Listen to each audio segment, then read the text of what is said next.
Your hyperfixation of seeing the number on the scale go down is setting you up for a life of fragility, frailty, and even death. You see, most people assume that if the number on the scale is going down, well, that means I'm being successful. Unfortunately, they are not taking into account the amount of fat versus muscle mass that is being lost. Now, I've definitely talked about this before, that anytime anyone, anywhere engages in a weight loss program, they're going to be losing some amount of muscle. And this includes utilizing the anti-obesity medications like Zepbound and Wegovy. And I've reviewed the data around these medications previously. Overall, there isn't a concern in terms of more muscle mass being lost in any kind of form or fashion. It is pretty on par with what we do see with any other kind of weight loss program, diet, or what have you.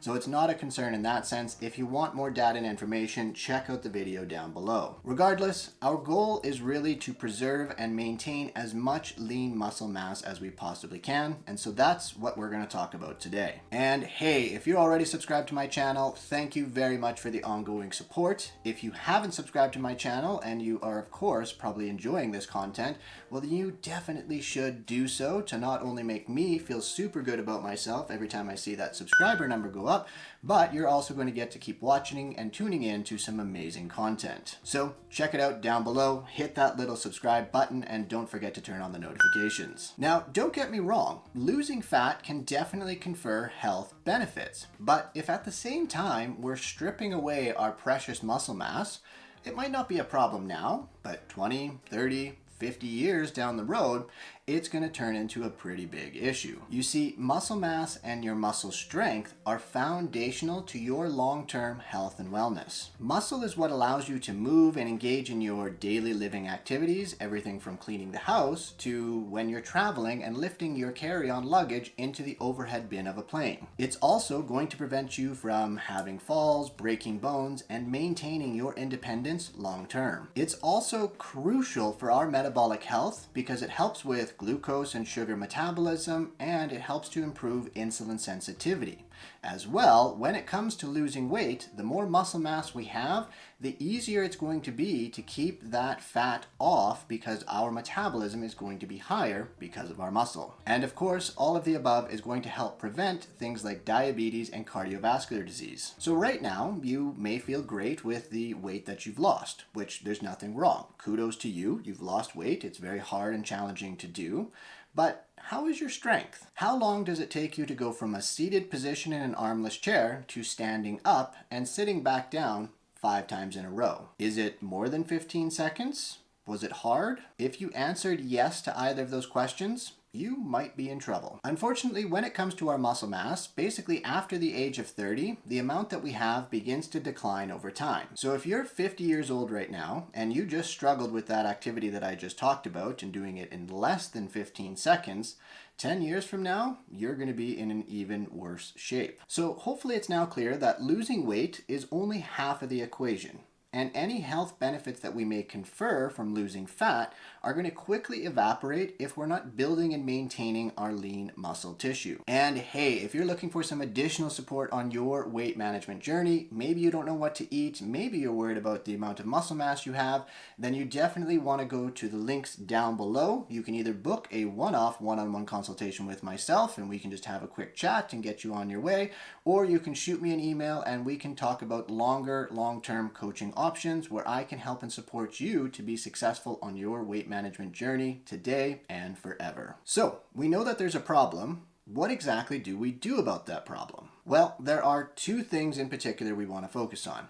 Number 1 is exercise, in particular resistance training. Unfortunately, less than 25% of adults in North America are achieving the minimum 150 minutes of activity that should be done each and every week. That's approximately 30 minutes of activity 5 days a week. Not gonna lie, that is a terrifying statistic. So a majority of people are not currently exercising nearly enough, and therefore getting and moving in this direction is probably going to be a bit of a challenge for most people. And I'm hopeful that losing weight has helped you to improve your mobility and has helped you to start moving in that direction. And yes, I know many people do not like exercising, but this is really a non-negotiable. You gotta find something that you enjoy or at least can tolerate, because quite literally your life depends on it. The second thing we need to do is we need to eat more protein. You've heard me beat on this drum before, but protein, protein, protein, and more protein. Not only are protein and amino acids the literal building blocks of life, but they are absolutely essential for preserving and building lean muscle tissue. And unfortunately, the current recommendations of 0.8 grams per kilo or 0.36 grams per pound of body weight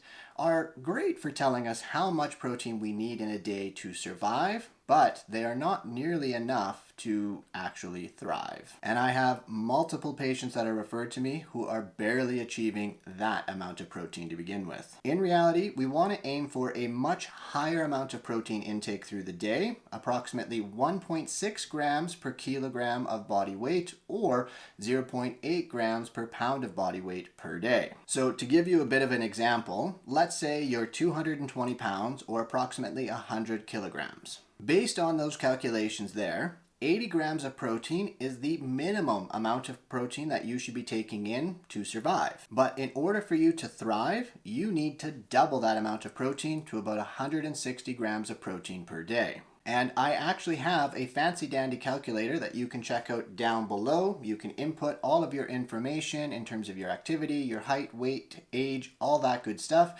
and it will punch out for you how many calories you should be consuming and how much protein you should be working towards. Like anything, all of these things provide a starting point, and ultimately your protein intake needs to be individualized to what works best for you, and you need to build and increase it over time. Now, every time I talk about protein, there's always a group of people that get up in arms that I'm talking about protein and we need to be worried about eating too much protein and so on and so forth. And I'm going to tell you right now, for 99.9% of people, this is not a concern. If you got good healthy kidneys, and even if your kidneys are not doing that great, debate is kind of out on that, definitely follow up with your nephrologist.